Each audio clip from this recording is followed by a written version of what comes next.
Tout de suite, les plaisirs de la chasse sans pêche ni tradition. Dans les années 80 en Europe, les skinheads néo-nazis étaient abonnés à la rubrique faits divers. À Paris, alors que les agressions racistes se multipliaient, des groupes de chasseurs de skinheads se sont alors formés, alimentant la légende urbaine. 20 ans plus tard, des Red Warriors aux Ducky Boys, en passant par leurs précurseurs, les Panthers des 70s, le DVD Antifa revient sur cet épisode méconnu de la guerre des bandes. Punchy. C'est pas compliqué. T'as une paire de paras, t'es en combat. Les Nuskies ont des paras, toi t'as des bottes allemandes ou des paras qui est pareil, tu vois, c'est coq contre coq.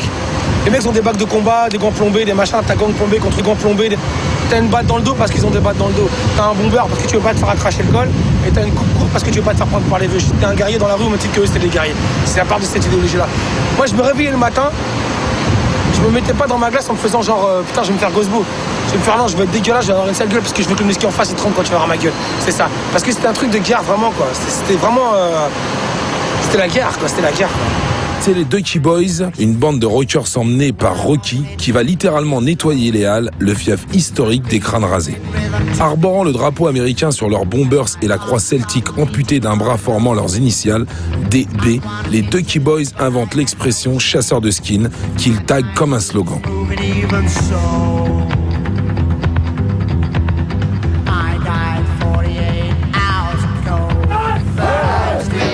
Parce qu'ils ont été longtemps pourchassés et agressés par les bandes racistes de rockers blancs, appelés rebelles, ces amateurs de rock'n'roll noir et du swing de l'après-guerre se sont regroupés au sein d'une bande très structurée et très entraînée, contrôlée en douceur par Grand Jack, 18 ans et demi.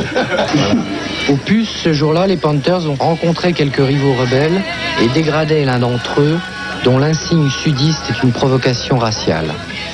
Toujours à portée de la main, le peigne, les papiers et le coup de poing américain.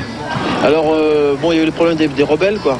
Alors on s'est dit, comme il y a des rebelles qui attrapaient d'autres noirs, quoi, et puis ils tapaient, on s'est dit, on va se regrouper. Nous, donc, on en repère un, on va le voir, quoi. On le retire ses couleurs. S'il bouge un peu trop, on est obligé d'agresser, quoi. Retire-le tout seul. D'abord un truc pour l'enlever, alors. L'arrache-le, qu'est-ce que tu veux donner? Tu l'arraches.